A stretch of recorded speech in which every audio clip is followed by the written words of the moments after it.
So we are going to talk a lot about Auth. First, let's try to understand what is Auth. I mean, it is a little bit theoretical initial set of videos because we are discussing what is Auth, why we need it, what is wrong with the username, password, login everywhere, right? What is wrong with that? So we will discuss about that. So what is Auth? Auth is an open authorization. It is a secure authorization framework that allow a user to give third-party application limited access to their data without sharing their password. Okay.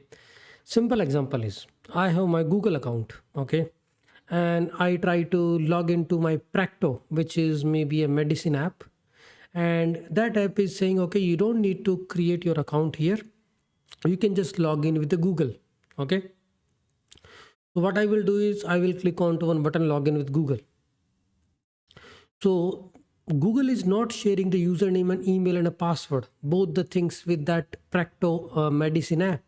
He's just sharing some information after you give consent, because Auth is everywhere.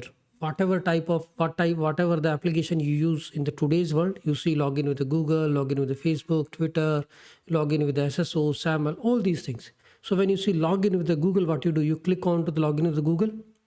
It asks you your email and a password that Google is asking, not that application. And then you give consent to the Google, okay, share the minimum information with this Practo app so that I can get into that application. So this is the practical flow. So let's say, imagine you want to let your house cleaner access to your apartment, but only on Mondays and not on, but only on the Mondays and not your private drawer, not your private space.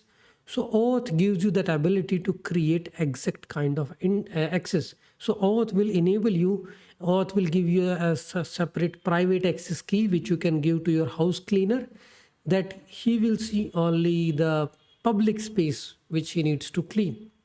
Now, why Auth is created? That's a good question, right? So let's say I have Google account. I need to log into Practo app. I need to log into my daily grocery app. I need to log into my home device app or something, right? I need to create a username password. I need to remember those username password. I will get confused. We are humans, right?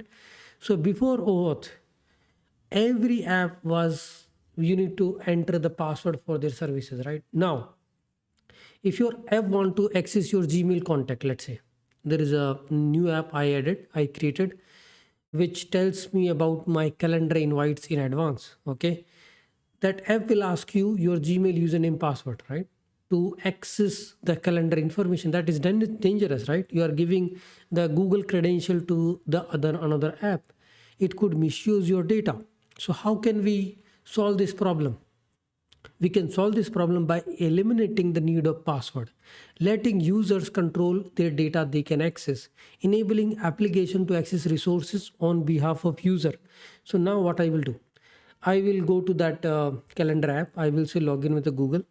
I will enter my Google credentials, which I remember always. Okay.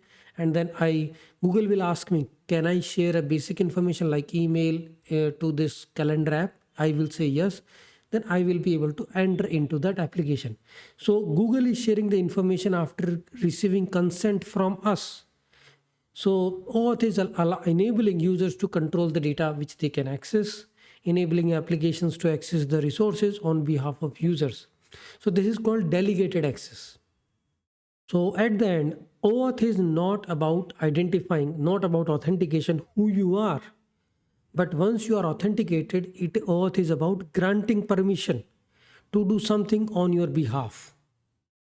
We always say to log in to another app, hey Google, allow this app to read my calendar, allow this app to read my schedule, right? All those things. This is what Auth is enabling us without entering email and password. Auth is just providing the scoped information to these third-party application on our behalf. And we use auth flows day and night. Whatever the application we access, wherever we are not entering password, we are saying, okay, log in with my Outlook account, log in with my GitHub, log in with the email, log in with the Facebook, log in with the Twitter or Google. We are doing the same thing. They have implemented auth flows, and we are giving consent to the Google, Facebook, Twitter or social providers. Okay, share the minimum information and let me access the resources. So typically there are three parties. I will talk about this in detail. Resource owner, the user who owns the data. I am. Client, the app that want access, like okay, the calendar app, Postman, Trello, Notion. Authorization server, this is the login consent system, which is the Google, Facebook, GitHub, Auth0. Resource server, where the data lives, like Google Calendar, GitHub APIs, Google APIs, because there is the actual data that the third party app try to access, right?